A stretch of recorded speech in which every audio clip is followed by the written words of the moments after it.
تمام تعریفیں حمد و ثنا اللہ تبارک و تعالیٰ کے لیے۔ درود و سلام نبی اکرم نور مجسم شفیع معظم احمد مجتبیٰ جناب حضرت سیدنا محمد مصطفیٰ صلی اللہ تعالیٰ علیہ وسلم کی ذات والا صفات کے لیے حمد و صلات کے بعد، دوستو، بزرگوں اور بھائیوں، قرآن مجید فرقان حمید میں اللہ تبارک و تعالیٰ نے فرمایا ہے اپنے بندوں کو اپنی عبادت کی طرف توجہ دلائی ہے، اپنے بندوں کے دلوں میں عبادت کا شوق، ذوق اور نظریہ پیدا فرمایا ہے۔ فرمایا یا ایھا الناس اعبدوا ربکم الذی خلقکم، اے ایمان والو، اے لوگو، اپنے اس رب کی عبادت کرو جس نے تمہیں پیدا کیا ہے،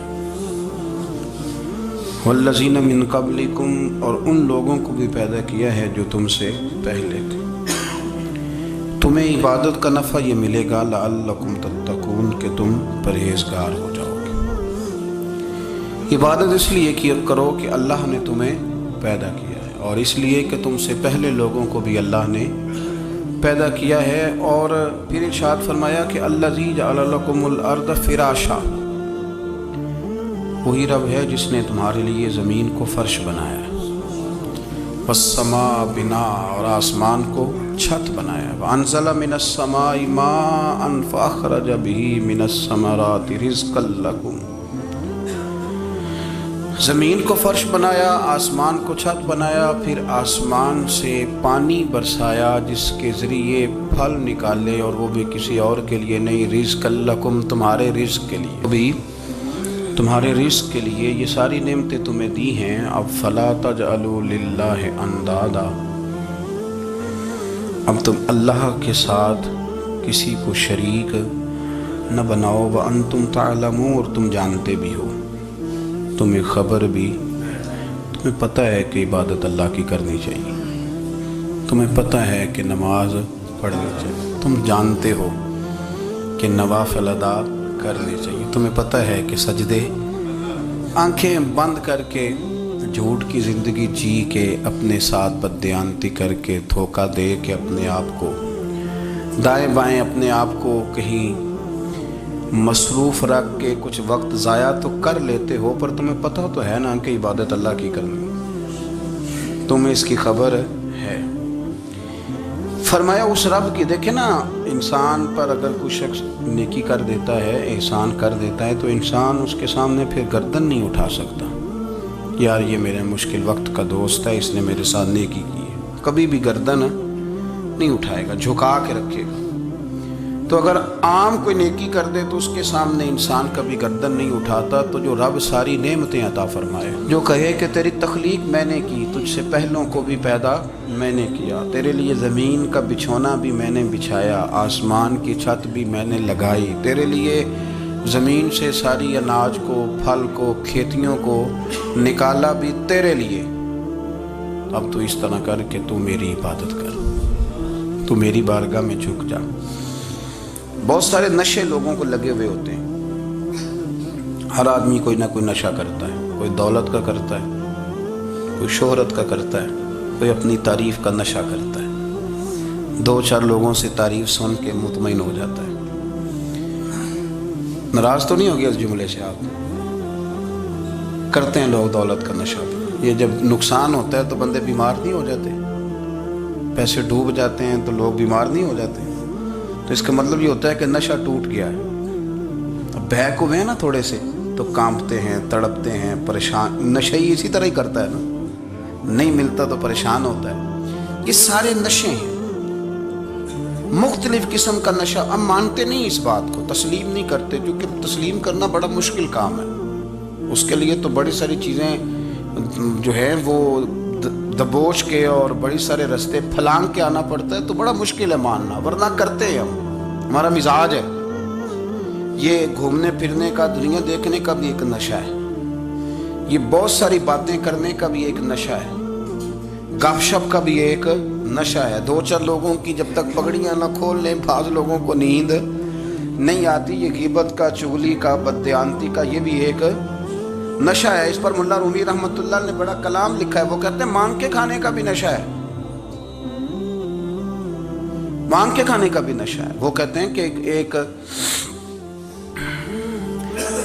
بھیک مانگنے والی خاتون تھی، تو بادشاہ کے پاس بھیک مانگنے آئی، تو بادشاہ کو پسند آ گئی، اس نے شادی کر لی۔ اب اس کو عادت تھی بھیک مانگ کے کھانے کی، تو وہ کنیزوں سے کہا کرتی تھی کہ فٹافٹ نہ روٹی لے کے آیا کرو، میں 2-3 دفعہ مانگوں تو پھر لایا کرو، کیونکہ ایک نشہ ہے نا، تو میں مانگوں 2-4 دفعہ تو پھر۔ تو انسان بہت سارے نشے کرتا ہے، یہ مانتا نہیں، یہ موبائل، یہ فیس بک، یہ سارے نشے ہی ہیں۔ اپنی فوٹو لگا لینا، سارا دن اسی کو دیکھتے رہنا۔ اور بڑے بڑے سیانے بندے جو وزادار ہیں، بڑے وزادار لوگ ہیں، لیکن وہ بھی سنجیدگی کے قائل نہیں، اس طرح کے نشوں کا شکار ہیں۔ یہ سارے نشے ہیں جو ہم نے پال لیے۔ ہمارے صوفیاء، ہمارے بزرگ فرماتے ہیں کہ تم اس طرح کرو، اگر سارے نشوں سے بچنا چاہتے ہو تو سجدے کا نشہ شروع کرو، سجدے کا نشہ شروع کرو۔ یہ نا اقبال کہتے ہیں، عطار ہو، رومی ہو، رازی، آپ بات کو سمجھیں، عطار ہو، رومی ہو، رازی ہو، غزالی ہو، کچھ ہاتھ نہیں آتا بے آہ سحر گاہی۔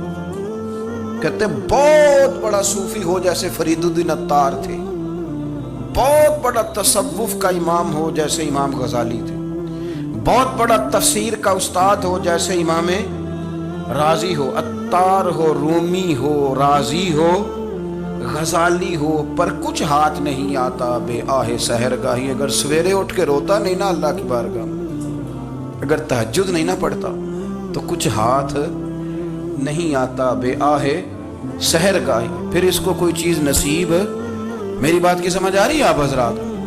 جب تک آپ سویرے نہیں اٹھتے، آپ اللہ اللہ نہیں کرتے، آپ کو نوافل کا چسکا نہیں، عبادت کا مزہ نہیں، فرمایا میری عبادت کرو، یہ شوق پیدا کرو، میں نے تمہیں پیدا کیا ہے۔ ہم لوگوں کے نشے ہیں، مختلف نشے ہیں، بڑا عجیب رنگ ہے۔ محفل کی صدارت کرنے والے بڑے پیر صاحب، بڑے القابات، اوہو، بیچ میں سے بندہ تلاش کرنے سے بھی نہیں مل رہا، اتنے بڑے لقب ہیں اس کے، لیکن وہ سج سنور کے 2.5 گھنٹے بیٹھا رہا محفل میں، اور نماز کا وقت آیا تو اس نے مختصر سی پڑھی، وہ نکل گیا، وہ ہلکے سے سجدے کیے۔ او اتنا بڑا عشق رسول نعت کا، او ہو کیا بات ہے، اور عشق رسول کا بہت بڑا پیغامبر، بہت بڑا مبلغ، وہ بیچارہ سمجھ ہی نہیں سکا کہ اللہ کے رسول نے فرمایا تو نماز پڑھ میری آنکھیں ٹھنڈی ہو جائیں گی۔ تو یہ نشے کے عادی تو ہیں پر حقیقت کے قائل نہیں ہیں۔ یہ بس ٹھیک ہے، خوابوں کی دنیا میں لوگ زندہ ہیں، پر جن کو یہ جو نشہ تھا نا عبادت کا، یہ میرے رسول پاک کی چاہت ہے، یہ میرے نبی کریم علیہ السلام کی۔ آپ دیکھیں نا حضور مہینوں جا کے غار حرا میں بیٹھتے، کیا وہاں تبلیغ کرتے تھے؟ کوئی کتاب لکھتے تھے؟ رسول کریم علیہ السلام مہینہ رہتے غار حرا میں، کوئی نہ مجھے دیکھے، کوئی نہ مجھے ملے، حضور یہاں کیا ہے؟ فرمایا میں اپنے رب کی عبادت کروں گا۔ نبی کریم علیہ السلام نے سجدوں کے ساتھ پتھروں اور پہاڑوں کو آباد کر دیا، سجدوں کے ساتھ۔ آپ کا سجدہ آپ کو بہت ساری چیزوں سے چھڑا لیتا ہے، یہ بہت ساری جگہوں سے جھکنے سے بچا لیتا ہے۔ صوفیاء، اولیاء یہ کیا کرتے تھے؟ یہ سجدے کا ذوق ہی تو پیدا کرتے تھے، سجدے کا ذوق۔ شاہ عبدالعزیز دباغ رحمۃ اللہ تعالی علیہ اپنے مریدوں سے فرمایا کرتے تھے کہ اگر تم پکے نمازی بن جاؤ نا، تہجد گزار ہو جاؤ، تو میرے پاس آنا جانا چھوڑ دینا۔ عرض کی حضور کیوں؟ فرمایا میں تمہارے اور رب رسول کے راستے میں رکاوٹ نہیں بننا چاہتا، اب میرا مقصود ہے تمہیں وہاں تک پہنچانا، جب پہنچ گئے تو پھر میری ضرورت ختم ہو گئی۔ ہاں کبھی وسوسہ آئے، شک پیدا ہو، تکلیف ہو تو آنا، ورنہ میں نہیں چاہتا کہ میں رکاوٹ بنا رہوں۔ تم اللہ اللہ کرو، اس مالک کو راضی کرو۔ میرے رسول پاک علیہ وسلم نے فرمایا بندہ اللہ کے سب سے قریب اس وقت ہوتا ہے جب وہ سجدے کی حالت میں ہوتا ہے، وہ بڑا نیڑے ہے رب کے، بڑا قریب ہے، اس لیے کہ وہ حالت سجدہ میں، وہ جب سجدے کرتا ہے نا اس کی بارگاہ میں جب جھک جاتا ہے۔ آپ ذرا سجدے کی کیفیت دیکھیں نا، زبان بھی یہاں ہے، آنکھ بھی یہاں ہے، کان بھی، عقل بھی ساری، اس نے سارا کچھ رکھ دیا سجدے۔ آپ وہ کبھی پیچھے جائیں تو دیہاتوں میں کہا جاتا تھا ناک سے نکیریں نکالو، بہت بڑی سزا ہوتی تھی نا،